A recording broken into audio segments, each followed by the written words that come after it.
Namaskar. Welcome to the 24th episode of the Ultimate Meditation Podcast. Women are not only the ones who take the burden of giving birth to new lives and nurture them, but they make up roughly half of the world population. Women are the primary caregivers in the society. They are at the forefront of running households, agriculture, education, healthcare, and environmental conservation sectors.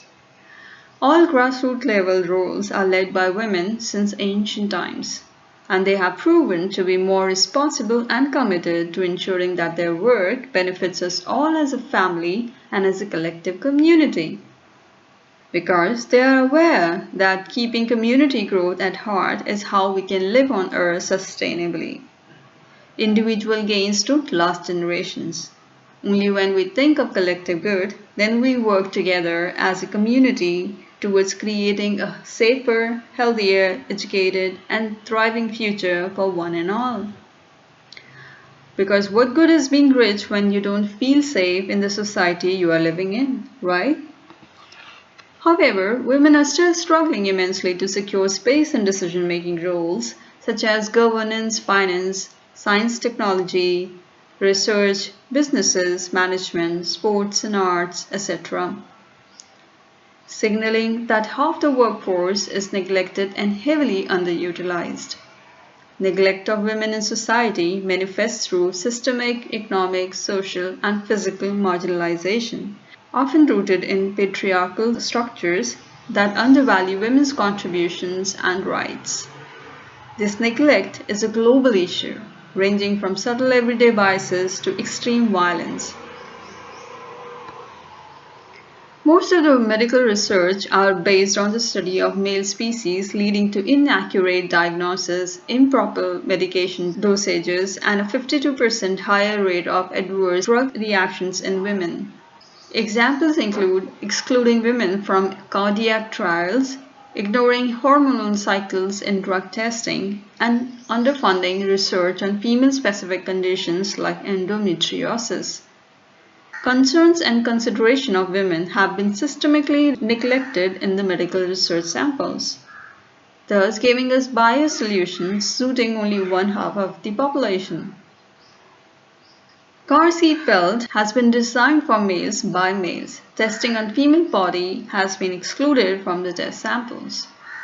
If women were included more in mechanical engineering and automobiles research and development, a better design suiting women's body could also be devised. Women are paid less than men for comparable work. Globally, women earn roughly 68 to 77% of what men earn. Women perform the vast majority of unpaid household chores and caregiving, often working up to 14 hours a day in unpaid labor in some regions. Women are often excluded from or underrepresented in senior leadership positions, holding only 31% of senior management roles globally. Women are concentrated in vulnerable, low-paying jobs such as cleaning, food preparation, and care work, which are undervalued by the society. Women have to spend more in terms of accommodation, transportation, and services in order to choose safer options. Women and girls are frequently subjected to harassment in public, at work, and online. In some regions, a strong preference for sons leads to female feticide and infanticide, resulting in millions of missing women every year. Girls are more likely to be out of school than boys, particularly in low-income regions due to poverty, child marriage, and safety concerns. Roughly 1 in 3 women worldwide, around 840 million, have experienced physical or sexual violence by a partner or non-partner. During European witch hunts between 1450 and 1750, thousands of women were persecuted. They were often older, poor, or working as healers or midwives. Women were blamed for natural and man-made mishaps. In Hinduism, on one hand the divine feminine is worshipped and on the other hand Women are heavily suppressed by social patriarchy, giving next to no rights to women in India. Interpretation of sacred texts has historically been controlled by male authorities, which can be visibly found in Islam, where various interpretations from Quran have been used to prohibit women from entering mosque, owning and inheriting property, and wearing clothes of choice. The mistreatment of women in religion reflects larger imbalance in human consciousness rather than divine intent. Historically, women were not given the right to vote at the same time as men. Even in Western world, women got the right to vote much later than men. For example, women got the voting right in the United States in 1920, in United Kingdom in 1928, in France in 1944, in Switzerland in 1971. So what happens when women are included in decision-making roles? Research from organizations like McKinsey and Company and World Bank shows that companies and countries with greater gender diversity in leadership tend to perform better financially, show stronger governance, make more balanced risk decisions, demonstrate long-term sustainability. Women often bring collaborative leadership styles, long-term thinking, and stakeholder-focused strategies, all crucial in today's interconnected world. Studies supported by United Nations shows that peace agreements are more durable when women are included in negotiations. When women participate, peace agreements are more likely to last. Broader community concerns are addressed. Social reconciliation improves. Women leaders often emphasize dialogue, community rebuilding, and inclusive solutions.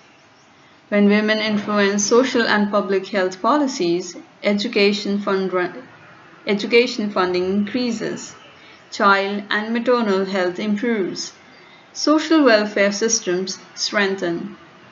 Data from UN Women suggests that women policymakers are more likely to prioritize healthcare, education, and poverty reduction.